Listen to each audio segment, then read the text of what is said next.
শিক্ষা জাতির মেরুদণ্ড। আমাদের শিক্ষা ব্যবস্থা ভালো নেই। বাজেট দেশের জনগণের জন্য।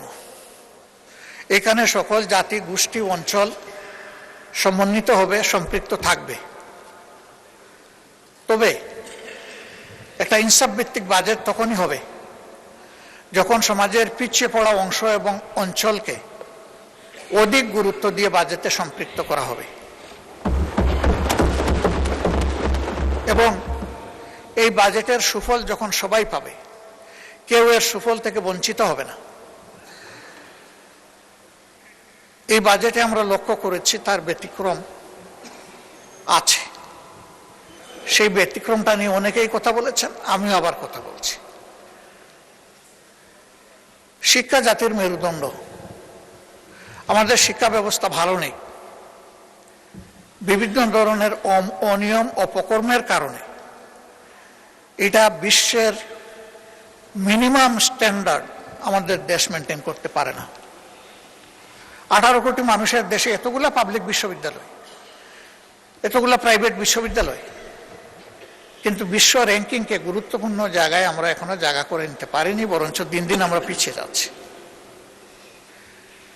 এর মূল কারণ এই শিক্ষা প্রতিষ্ঠানগুলো নিয়ে আমাদের কোনো নির্দিষ্ট ভিশন নেই এবং সেই জায়গায় দক্ষতা বৃদ্ধির এবং দক্ষ লোকের সম্মান করার কোনো জায়গা নেই। বরাবরই রাজনৈতিক আনুগত্যকে প্রাধান্য দেওয়ার কারণে নিজেদের ইচ্ছা অনিচ্ছার লালন পালন করার কারণে আমাদের শিক্ষা পিছিয়ে যাচ্ছে।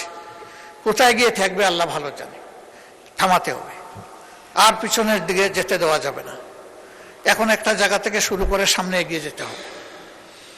সেই শিক্ষা আমাদের দেশে বহুমাত্রিক। এখানে সাধারণ শিক্ষা আছে, কেজি থেকে শুরু করে বিশ্ববিদ্যালয় পর্যন্ত। আবার এখানে মাদ্রাসা শিক্ষা আছে। মাদ্রাসায় আবার 2টি মৌলিক ধারা আছে, একটি আলিয়া মাদ্রাসা আর একটি কওমি মাদ্রাসা। আলিয়া মাদ্রাসা সরকারি কনসিডারেশনে যেটুকুই হোক আছে, কিন্তু বিশাল একটা অংশ কওমি মাদ্রাসা যারা, তাদের কোনো কনসিডারেশন এই বাজেটে নেই। অথচ সরকারের ট্রেজারিতে তারাও তো ট্যাক্স দিচ্ছে। প্রত্যেকটি নাগরিক কিন্তু পরোক্ষ এবং প্রত্যক্ষ কর পরিশোধ করে থাকে। তো তাদের তো হক আছে, তাহলে তারা কেন উপেক্ষিত হবে? হ্যাঁ, এখানে তাদের কিছু আশঙ্কা আছে। তাদের আশঙ্কা হলো সরকারি দান সুবিধা যদি গ্রহণ করা হয়, তাহলে এই শিক্ষা ব্যবস্থার উপরেও সরকার ইচ্ছামতো নিয়ন্ত্রণ আরোপ করবে। তখন ইসলামী শিক্ষার মৌলিকত্ব ক্ষুণ্ণ হতে পারে। যদি তাদের সম্মিলিত যে সংস্থা আছে হায়াতুল উলিয়া, তাদের সাথে বসে তাদেরকে নিশ্চয়তা দেওয়া যায় যে আপনাদের পরামর্শ মোতাবেকই এগুলা পরিচালিত হবে, আমরা জোর করে কিছু ইচ্ছা পাবো না। রাষ্ট্রের ট্রেজারিতে আপনাদের হক আছে, আপনাদের হক আপনাদের হাতে তুলে দেওয়া আমাদের দায়িত্ব, আমাদেরকে এই সুযোগ আপনারা সৃষ্টি করে দেন। তখন একটা রাস্তা বের হবে। আমি মনে করি তাদেরকে এই বাজেটে ইনক্লুড করা উচিত। এখন মেকানিজম কি হবে, সরকার এটা বের করে নেবে।